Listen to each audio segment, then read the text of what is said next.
So let's go to the Phantom Menace. So this was a big deal when it came out. Like there hadn't been a Star Wars movie in 16 years at this point. So obviously, 90s kid completely missed the original trilogy in the theaters and all the hype of everything. I watched the movies on VHS and I really enjoyed them, but I had never had that experience of being in the theater, which that's the big thing about Star Wars is when one of those comes out, oh my God, try to see it in a theater because it's grand and epic and cool, cool visuals, great music, and engrossing story, hopefully, maybe. So then Phantom Menace came out in 1999, and yeah, it was pretty divisive. Like people who watched it, a lot of them said that they loved it, and I think that some of them actually did. Some of them were probably a little disappointed though. They were trying to cheer themselves up, but no worries, no worries. I understand. We've all been there. We've all been to movies that were really high. We were really hyped for, and they weren't quite what we wanted. So that was a big thing. Then the internet, became bigger and bigger as it went along, and that's when the prequel hate really started with the because discussion boards, fan forums, and that kind of thing. Eventually, YouTube, early 2000s, that wasn't a thing yet,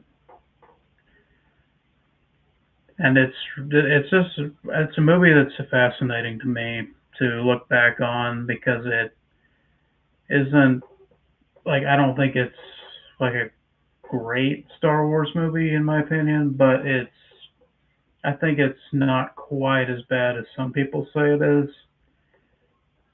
I think it's more of a middle of the road movie, but whenever you go from like the original trilogy, absolutely loved it because it was just I had in the theaters. Like I hadn't been to that many movies at that point. Like I know I went Lion King, Toy Story 2 came out the same year as Phantom Menace, if I remember right. But but yeah, like this was unlike anything I'd watched before. All the crazy visuals and like the all the great action in it, and that yeah, it was a little mind blowing as a kid. So I'm just gonna keep moving the visuals down as we're talking here. I have to say, song "The Saga Begins" by Weird Al Yankovic, who he just using internet rumors, he was able to write this song, just a parody of American Pie with Don McLean, which it's a great parody in and of itself. Even if you're not like a Star Wars fan, you can probably enjoy it with the composition and everything. But man, he nails the song. He nails the movie, the plot line, and everything. And I was just looking into it today. Apparently, whenever he wrote this song, like he didn't get any advanced screening of the movie or anything. He just like just from the rumors of what he was hearing, what the plot was, he was able to piece together almost the entire movie. I think he had to change two lines, is what I heard, like just to alter two things in it. But the fact that he got that close on the first try is crazy. Obviously, I'm not going to play this song for copyright reasons on YouTube, but check it out if you haven't listened to it, or if you haven't heard it in a long time. It's just a really good song. Like I listened to it earlier today for the first time in a long time, and it's great. Just I'm a massive Weird Al fan, so anything he did, I always tried to listen to it, see what it sounded like, and yeah, So I just I had to mention that because that's such a big part of the Phantom Menace, and I don't think any other Star Wars movie that I'm aware of has ever been summarized by Weird Al in a song. And that's just really unique, and I really appreciate that about it. So what's I've been mentioning the if it was like is the movie good, is the movie bad? Let's get into the discussing a bit more in detail about the storyline. So we so the story is a bit jumbled. It's got a lot going on. But basically, you got Qui Gon and Obi Wan are technically the leads in it because you follow them through most of the storyline, or at least one of them. Qui Gon's kind of the lead, played by Liam Neeson, and I will say, like, George Lucas isn't the best director or writer, either one, and the fact that he's doing both is kind of stretching his abilities, in my opinion. But I still think that the actors were trying their best with what they were given, and I think they still work overall. It's just like not high caliber with the writing or directing, but something interesting about the prequels that I noticed was, when I rewatch them as an adult, there's a whole lot of stuff happening in them, and there's a lot of different things like play at the same time. It feels like these stories that they're telling would work better in a longer format, like the stories of the prequels. Obviously, you could do them as movies, but I think that they're better served with more time. So like watching these movies feels like you're watching like a book kind of. They're written more like a book to me than a movie, which not always the worst thing, but I just feel like maybe the maybe the better idea was to flesh it out more, just so you have some time to dwell in the universe of what they're creating. That's where the Clone Wars series, both of them come in, and I think that really helped flesh out the world of the prequels, because the prequel era is really interesting, and I see why they keep doing stuff set in that time period.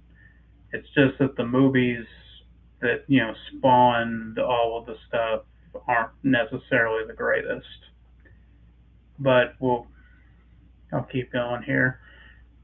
So we introduced to a lot of characters that are important. We got Qui Gon and Obi Wan playing kind of the lead characters. We have Padme, who is the Queen of Naboo, which I will say, as long as like looking at Star Wars planets, the Naboo is probably maybe my favorite Star Wars planet, just because it's beautiful, it's lush and serene looking on the on the surface of the planet, and then you get into the ocean with the underwater cities like with the Gungans and everything. Super interesting stuff. I always liked underwater civilizations and that kind of thing, and a bunch of terrifying sea monsters that lurk there too. So because it's the ocean's terrifying. You don't think a Star Wars version of the ocean wouldn't be terrifying? But yeah, so the plot of this movie is very like all over the place and kind of complex. So there's a Trade Federation that are the villains in this movie that are blockading Naboo, trying to get like it's all about taxation and stuff. So it's not the most riveting story, but at least they're trying something different. That's something that I do like about George Lucas is that he like he did his thing in the original trilogy. When he did the prequels, he wanted to tell a different type of story, so he did. Maybe not well, but at least he tried something new. But I can respect that at least. But yeah, so they're trying to help out the planet of Naboo. Basically, is the plot of the story. So the Jedi are there to try to negotiate. Trade and Federation aren't going to negotiate, so they try to kill the Jedi. Jedi escape down to the planet, pick up Jar Jar Binks, everyone's favorite character. Yeah, that's a joke for the people that don't know who Jar Jar Binks is. Um, yeah, so and then with his help, they get to where the Queen is and her subjects and all the people that work under her. So they get them off the planet, but the planet's still being subjugated by the Trade Federation. So they have to, figure out have to get to Coruscant, which is the big planet that's like where the Senate is and everything. Try to get help from the Senate, and then so they can go and help free Naboo from what's happening. They take a detour to Tatooine because they have to get their ship repaired, and that's the place that the Trade Federation won't reach them. And that's when they meet Anakin Skywalker as a kid version of him, who later becomes Darth Vader to those who don't know.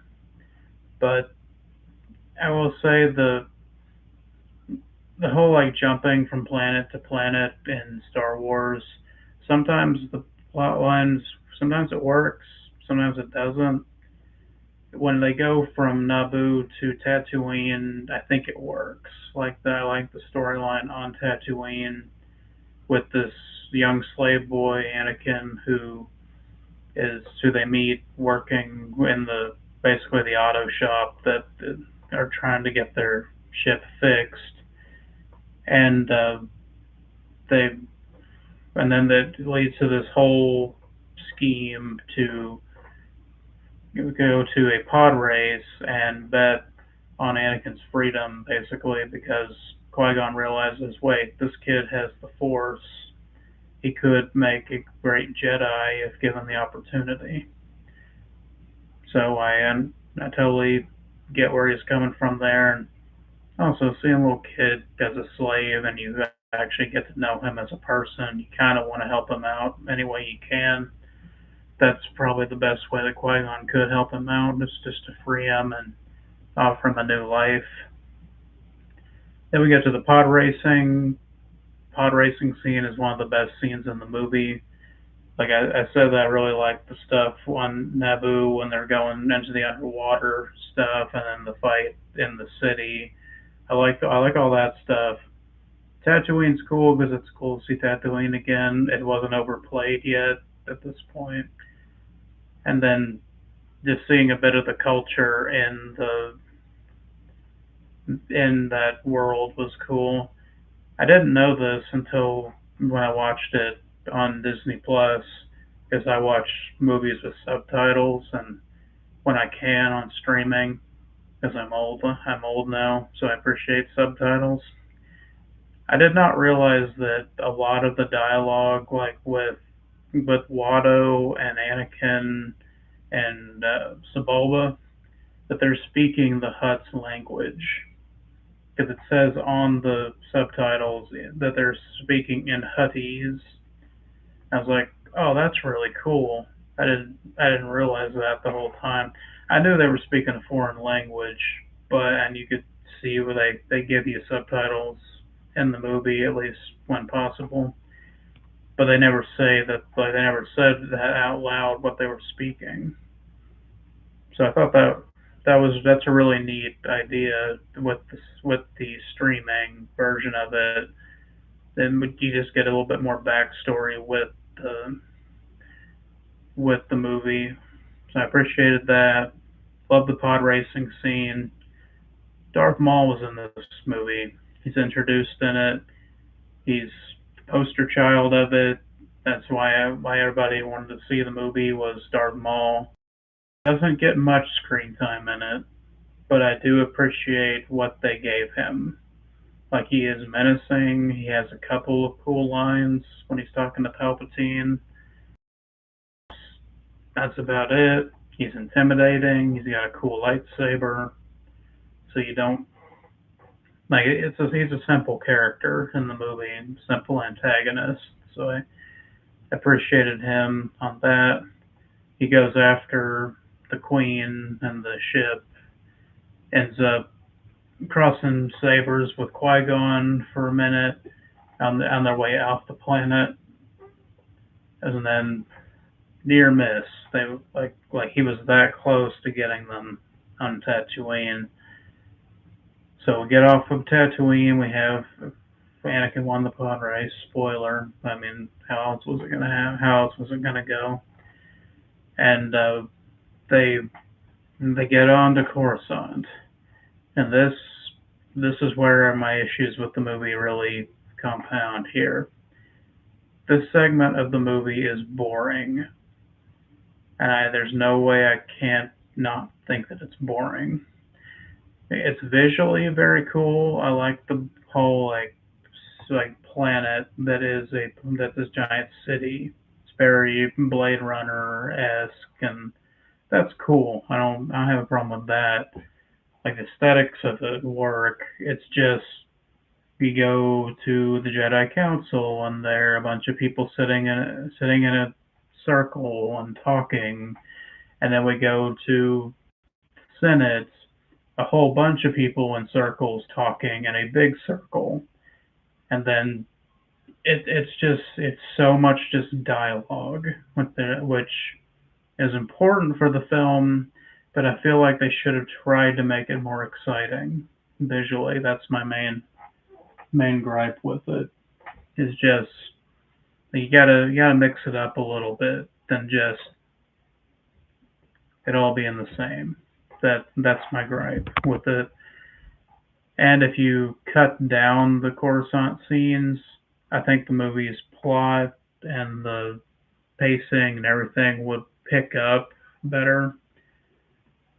And of course, it does highlight the bureaucracy of the Senate, which I do like that because that's very realistic. The older you get, the more you'll appreciate that representation of how a government fails to help people. That that's very true to life.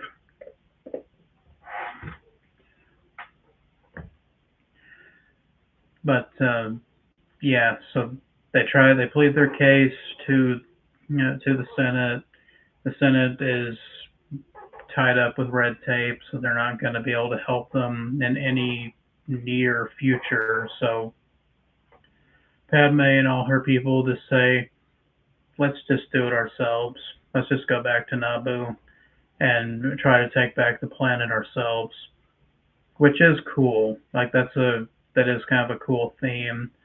I always like that in stories whenever, like, it has to, whether it's a country or a planet or like one group of people having to work together to because the government's not helping them. Like, the government's not going to help them.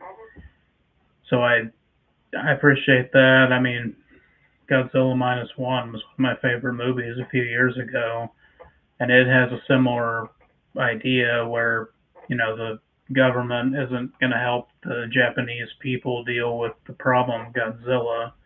So it's a coalition of all these like civilians and ex-military people that work together to combat the problem. I really appreciate these kind of stories because that feels very real, like very realistic problems that we have to solve as a society together.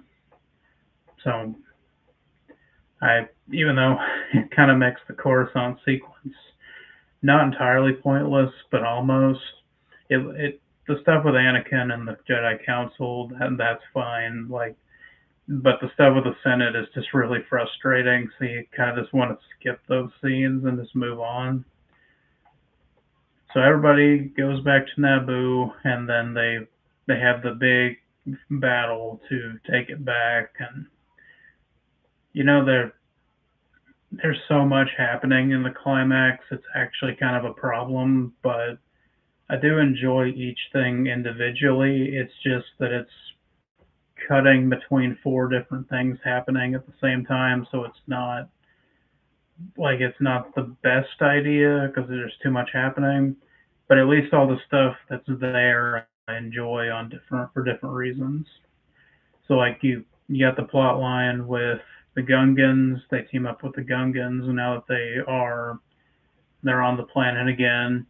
I will say Boss Nass. Boss Nass is a great character, and I just really like him and his interactions with the Queen and then with Jar Jar and all that. We needed more Boss Nass in the prequels. Probably nobody else ever said that, but I feel that way. And maybe it's because my friend Alex and me would like mock his mannerisms and stuff as kids, but just we would all he always brought joy to both of us. So like that, I just wish we got more of him in the films.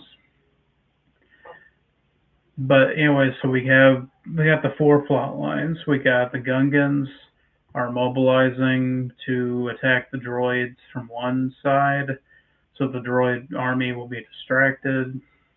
Then we got the Queen and her people are infiltrating the capital to take the Viceroy and knock him out of power. And then the Jedi are with them, and it's also to get the pilots to their ships so they can take out the droid control unit that's up in space in the blockade. So there's a whole lot happening in this, but I kind of like how everybody kind of breaks off and does their own mission during it.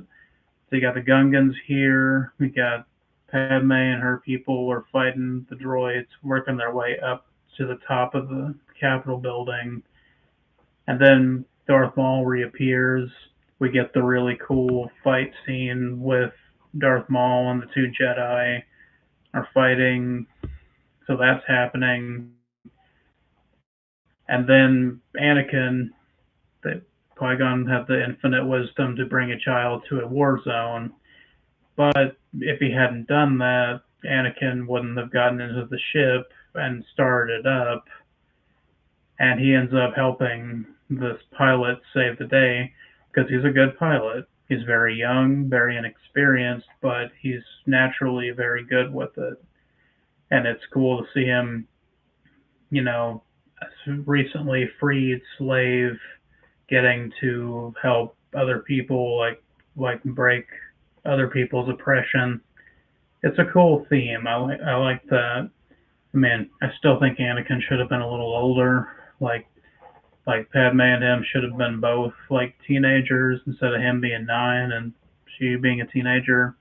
It's a little weird, but anyway, the all the climaxes are happening. We're cutting back and forth between them. It's a whole lot. It's a whole lot. I would have trimmed stuff, or at least maybe just do like two things happening at the same time, and then those finish, and then move to the next two things. I mean, even in the like commentary or behind the scenes stuff with George Lucas, he was really like he realized the problem a little too late. It was funny seeing him just like the realization happen. And he's like, we might have gone too far in some places, but you know, the movie's a lot, but I still appreciate it for what it is. And so I haven't ever done like a ranking of the Star Wars movies, but I would put I put Phantom Menace probably in the middle. Like not it's not like bottom tier in my opinion. That might be a hot take, but people can debate me if they want. That's fine. And yeah, I'd say probably number 5 or maybe 6. There's like I think there's 12 Star Wars movies now with Mandalorian included. So I think like a number six is pretty respectable. It's more than a lot of people would do for Phantom Menace. But okay, I've spent enough time on this, so let's move on to our other movie. I'm just going to talk about. Right, gotta get over here. Oh boy, let's go to Rise of Skywalker. So this, oh man, this movie.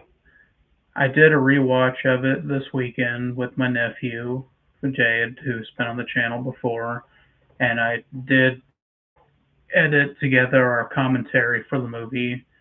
And overall, it's still not a movie I really like very much. But I will say, if I watch it with somebody that I can bounce off of and riff with, it's okay. It's watchable, but I don't think I would ever watch this alone. I don't think I'd ever watch it by myself. And I will say I don't hate this movie like quite like I used to. When it came out, this movie sucked to me. It was my least favorite Star Wars movie. It might still be my least favorite Star Wars movie, but I can. It's a kind of a turn your brain off kind of movie where you can just I can enjoy it a little bit. At least the action and some of the scenes are okay, but it's a very. I don't know if it's the most controversial Star Wars movie, but it's close. Like between this movie and then Episode 8, The Last Jedi, those two are probably the biggest like controversial movies in the fandom. Like fandom is kind of annoying with the whole as time goes on, like when new things come out, they gain new appreciation for the old stuff. That I don't mind. But whenever they say oh, we had it so good with the prequels and the sequels are just completely garbage and it's revisionist history I don't like because while you might not like the new thing that's out, I don't think that negates that the movies before that were flawed or bad. It's just like they're propping one thing up to tear the other thing down, and I don't appreciate that because I don't think you're being entirely honest with yourself and us. So I just wanted to say that because there's a lot of revisionist history with Star Wars and the prequels especially. But again, I like stuff from each era in Star Wars, just depending on it's just different depending on what era we're talking about. So this my my nickname title for this movie is the retcon of Skywalker because it does like okay going into this. The Last Jedi was really controversial. About half the people that watched it liked it, half the people hated it. So I understand that you can't please everybody, and that should be clear to everyone that you can't please the whole audience, and that's fine. You should just try to tell the best story you can with what you got. Did I do I think they did that? Not really, because they tried to please fans that were displeased with the Last Jedi, which isn't entirely a bad idea.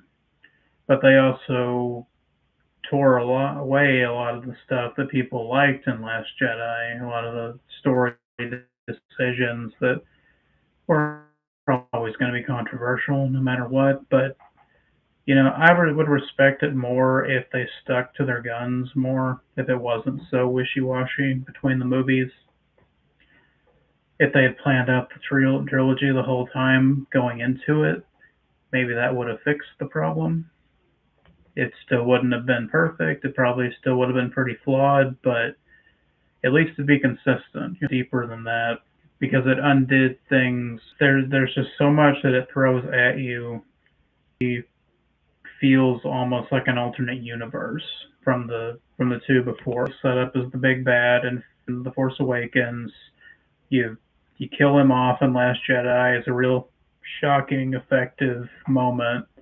So then Kylo Ren's like the main bad guy at the end of Episode 8.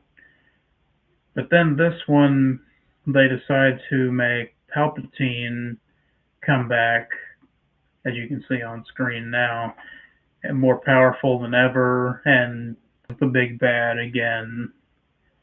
Which I get it. Palpatine is the villain of Star Wars, at least the movie wise. He's the main antagonist of everything. The problem is he should be dead. Like like Vader threw him into a reactor thing. You saw an explosion happen, so it's pretty clear he's dead. And then the Death Star that they were on exploded. So not only, like, even if he was alive, if he survived the reactor somehow, he would have died from the explosion in the Death Star. Like, I can accept a lot of crazy character resurrections and stuff. And this one, at least they're not saying like it is the same body that he had back then. It's like a clone technically. That's a whole other problem I'll get to in a second. So it just so he's been behind everything this whole time, even though this is like a clone of Palpatine. And then Snoke was like a clone of Palpatine, kind of like a puppet of Palpatine. It's a mess. It's really a mess, honestly, when you look at the storyline of this movie. But let me highlight some things that I do like. Before I do that, let me get to the cloning problem. Uh, so apparently, Chris Terrio and J.J. Abrams really liked the Dark Empire run in the '90s, the Legends comics they weren't ever really canon to anything. They were just storylines post the original trilogy.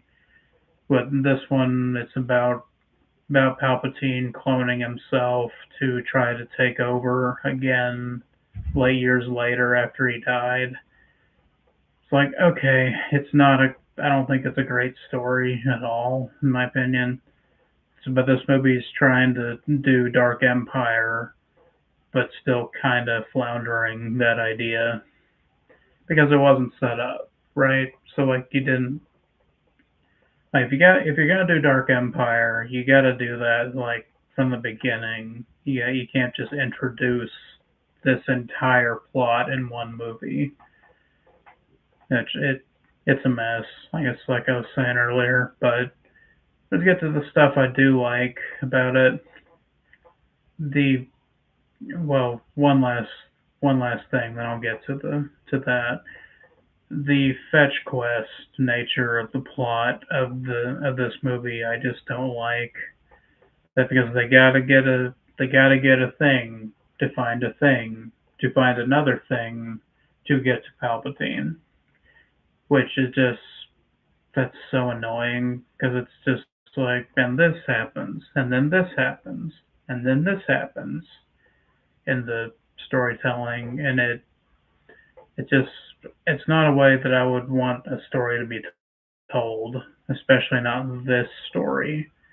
Like, I think it'd be okay if this was like a video game in the Star Wars because it feels like a video game. It feels like you gotta get this thing to get this piece of information to go to this thing to get another piece of information, then to get the other thing, get the last bit of information that you need.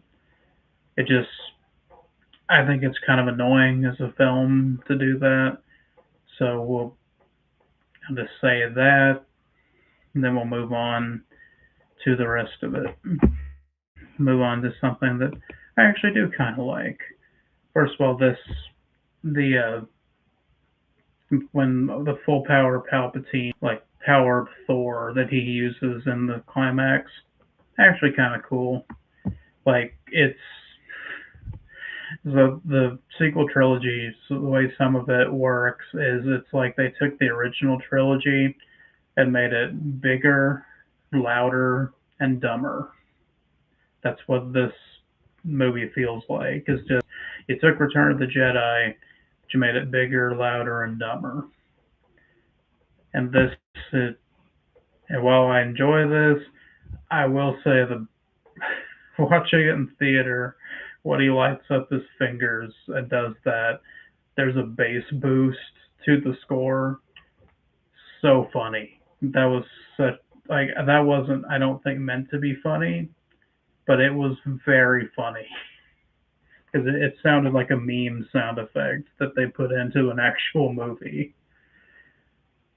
But anyway, let's get to some stuff I do like. Okay, we're still on here. Good. Okay.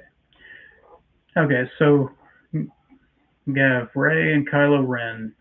They're kind of the split protagonist of this trilogy, which is it's an interesting idea. I thought that from the beginning was a cool idea to have because I like parallel stories. You know what, like with Avatar, you Avatar Last Airbender, you got Aang and Zuko. It's like the two people kind of contributing the most to the plot.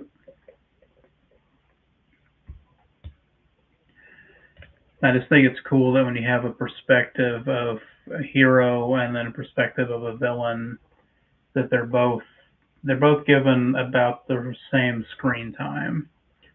A movie I really like that I've talked about on the channel before, Doctor Sleep, also does this with Danny and then Rose the Hat are kind of the are two of the leads in it, and main hero, main villain. I just think that's cool whenever a story can do that. But I'm just highlighting that that is a positive that I liked about all three of the sequel movies. Uh, some choices that they made that previously before we got to episode 9 I like better than the choices they made in this one. Let me explain. So there was this whole fandom thing with Rey's character because she is introduced in episode 7. Nobody knows who she is. Nobody knows what her destiny, what her story is going to be. Like she's kind of set up as the Luke Skywalker of the trilogy, but also kind of not. It's a whole thing. But it there was this whole thing where like who is Rey? Who is her bloodline? Is she somebody that we know that's just maybe going by a different name? People were saying Skywalker, they were saying Solo, they were saying all kinds of crazy names. Then The Last Jedi comes out and says, no, she is not anybody from a lineage that is important. And that's the point. That's the point of her character, is that she is someone put into a crazy new world that she's trying to navigate, where she didn't have anybody to rely on to tell her, like, explain things. Like, she didn't have an Obi-Wan, really, at least at first. Like, she has Han in episode 7, which is effective, and I think that's a cool use of Han's character. But then Last Jedi, she meets with Luke, trains with him a little bit. They have some back and forth about their ideologies and everything. I think that like all that stuff was okay. It was like all right, like not amazing, but at least it was functional. I think. But then but then this movie throws the monkey wrench into it. She was actually related to Palpatine, which I was like, huh? Okay. So why why him? Why are we doing this exactly? So apparently his son, apparently personally, I understand you're trying to connect plot lines together, but this doesn't do it, in my opinion. The the whole thing with like hey, make Palpatine the big bad. Sure, I can accept that it's a clone and there's some shady nonsense that he's been doing the past 30 years and he's been building up a new empire. Sure, okay, you're trying to make me accept too many crazy things at the same time. Like that by itself, okay, sure, we'll go with that. Then also, just by happenstance, the hero of the story happened to be the child of a clone of mine that was failed, that escaped, and oh my god, it's just too much. Like the contrivances and everything just keep going. Like the more you pull on that thread, the worse it is when you look at it. I just, I really, I have complex feelings about this movie. There's some things I like in it, but ugh, there's a lot of stuff I have to wade through to get there. And so, I talked about Ray. Let's talk about Kylo Ren slash Ben Solo. Yeah, Ben Solo's like the best character in this trilogy, pretty easily, at least in my opinion. Um, I don't think that many people would disagree with that. They may not like the character, but I don't think they would disagree that he's the best character in the trilogy as it stands. Like there are other characters that had potential to be better characters, but they weren't given that screen time. Like they weren't given the chance to. So we'll just talk about Ben Solo's journey. Starts out full evil. Kylo Ren kills his dad because he's Han Solo and Leia's son. So it so that was a so immediately I cared about him because of like what he meant to the family. So I want him to come back. I want them to find him to save them from a dark path. That's something that families nowadays are dealing with the there's always been arguments with there's always been drama with families nowadays, but it's dangerous for young people out there now, and that they it's very easy to fall in line with the wrong people and get involved with something bad.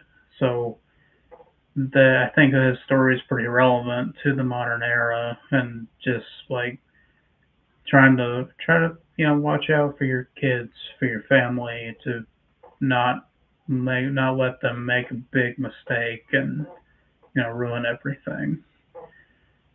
So he kills Han, really controversial moment. Some people were never going to forgive him for that, which is I understand because Han's a great character and seeing him die was sad. But then we move on to Last Jedi when we see more layers to him start showing up. We saw that he was more layered than we thought at first. In Episode 7, we showed a little bit of vulnerability when he thinks he's talking to Vader, or at least he's like in his head thinking he's like speaking to Vader, and then when he talks to Rey, the interrogation scene, they have a pretty good back and forth, and then the whole like force both of their force powers colliding in that scene created a bond between them, which is really an interesting idea. It's been a thing in Star Wars Legends and stuff for a long time. So I thought that was cool. That was something from the Legends that they borrowed that I think they actually executed in an interesting way. So then Episode 8, Last Jedi comes out. There's a whole lot of story between them and their connection, both through the Force and like an emotional connection, which I think is cool when they can make a hero and villain have an emotional connection to each other, even whether or not it's it's platonic, romantic, whatever. Like, I just think that that's cool that, like, I don't look at you the same way as I did in the last movie because I have grown to understand you more. I think that's important for story progression with characters and everything. If you're gonna have two characters that are a big focus in the storyline, I think that's important. And then Kylo Ren does a really crazy thing in Last Jedi. He kills his master. He kills Snoke. Big shocking moment. He saves Rey from him because he was hurting her, and you could tell he was conflicted about it. He was wanting to save her, but that's one twist that happens is that he kills his master, and then he and Rey fight off the guards that try to kill them.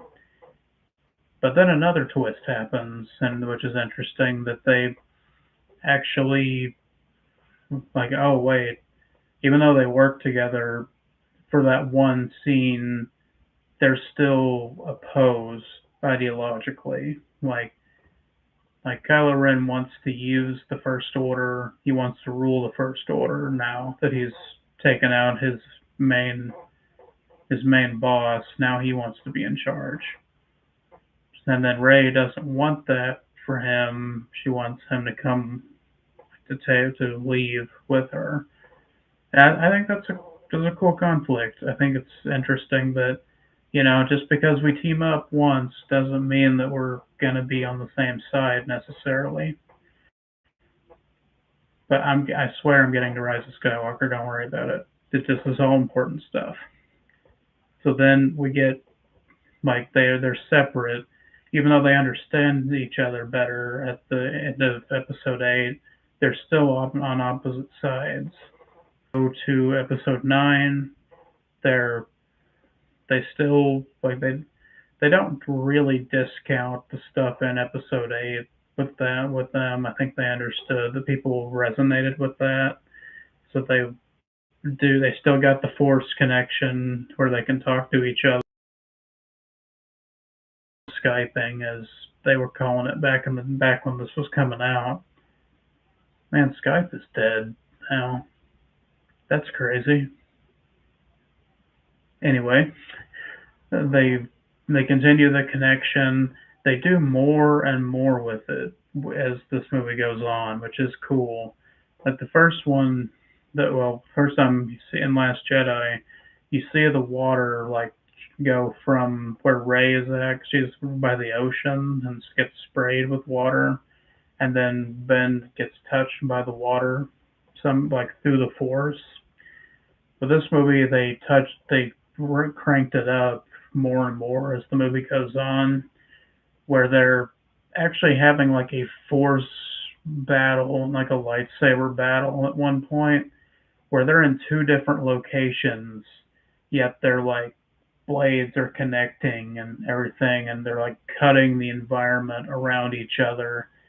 It's really creative. I think that's such a cool idea that how they expanded on that.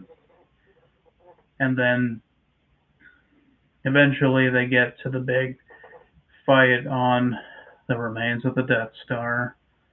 That's so dumb that there should be no remains of the Death Star. That's just my 2 cents because it got atomized when they blew it up. But moving on from that gripe, the reaching out to like them, like Kylo again is trying to recruit Rey to be with them because they kind of understand each other's isolation and they know like they get.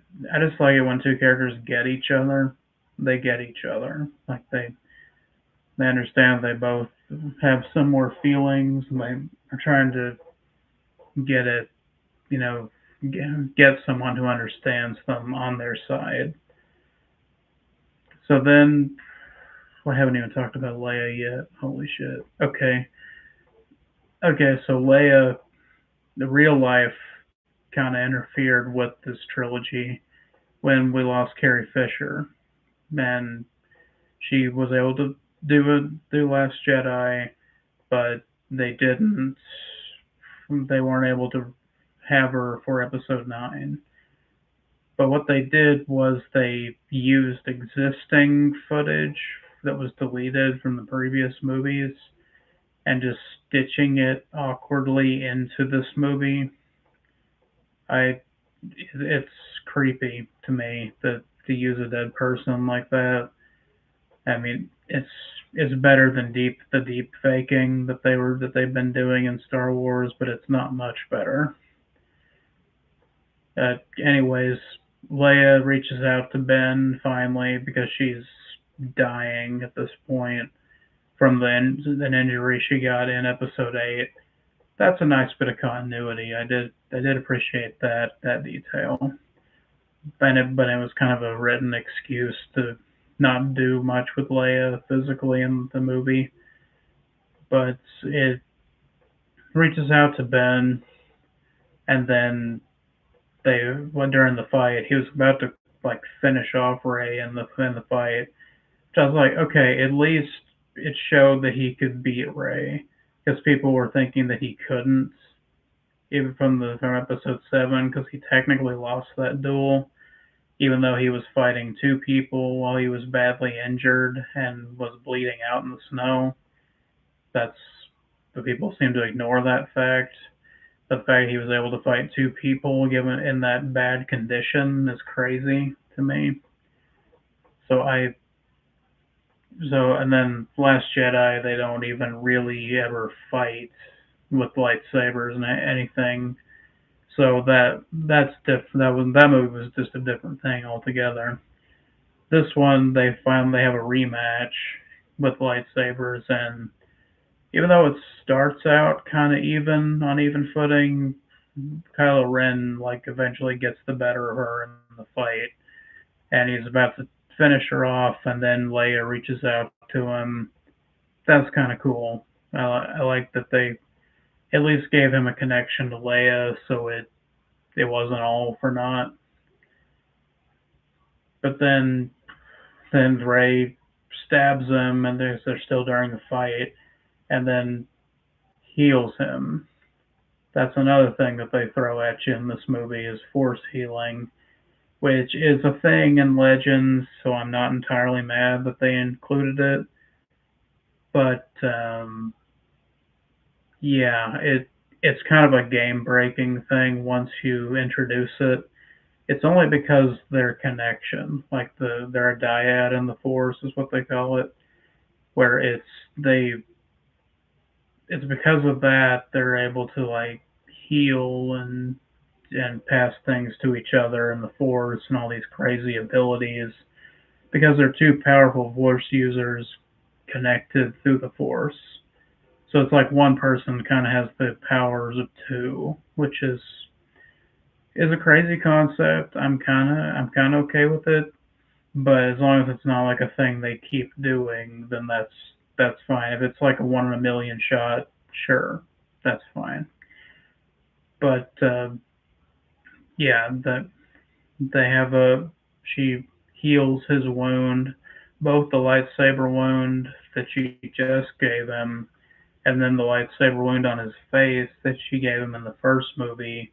That's a really cool detail. I really liked that was that she like took every scar, every injury she gave him, she removed because they're having a heart to heart moment, and she's like, "I did want to be with you, but this isn't the way to do it." So and then she leaves, and Ben has a nice reunion with his dad, with Han's spirit, which again that's a cool scene. That's a good scene, I think, and just like that's when he fully like throws away his Kylo Ren persona entirely. Literally, he literally throws his lightsaber in the ocean. I think that was maybe a little too much, but but at least I get the metaphor, I get the point. So it's not like it's pointless. It just made the final fight for him a little bit more difficult than it needed to be. So then, let's wrap this up, okay? Because I got other things I want to talk about. So we get to the climax. We get a cool, really cool scene when Ben and Ray end up being together on Exegol to fight the Emperor and his guards. Oh, and the Knights of Ren are in this movie for like 5 minutes. And as soon as Kylo Ren gets as soon as Ben gets the lightsaber from Ray, just immediately murks them like in 10 seconds. That's kind of insane that they wasted those characters so badly. But yeah, so that was that. I was like, okay, all right. It's been a rocky road to get here, but the climax, I'm kind of here with it. And then and then Palpatine absorbs their life energy like a freaking Dementor and becomes Mega Ultra Super Palpatine. That you saw with the lightning thing from earlier. I was like, you you had a good thing there. Did you have to do that? It's like every good thing this movie does, it negates it partially, like immediately after that, because it'll do something I don't like. But then using, and then so Ben doesn't actually get to be in the final fight, which is really annoying. Gets thrown into a crevice and then forgotten about. So then Rey calls on the spirits of all the Jedi before her, which in theory I like. It's kind of a cool idea that she gets the strength to stand back up, and instead of one lightsaber, she has two lightsabers, and then Palpatine tries to shock her with his new Ultra Lightning, and she blocks it, and then just keeps moving forward, deflecting the lightning back at him, and Palpatine kills himself unintentionally with the lightning. Just, man, what a disappointing way to end that fight. But then Rey's dead after that because of the explosion from the Force lightning, just the feedback that destroys like everything around them, kills Rey, which is crazy that she's just laying there dead. I was like, okay, points for going darker than I expected.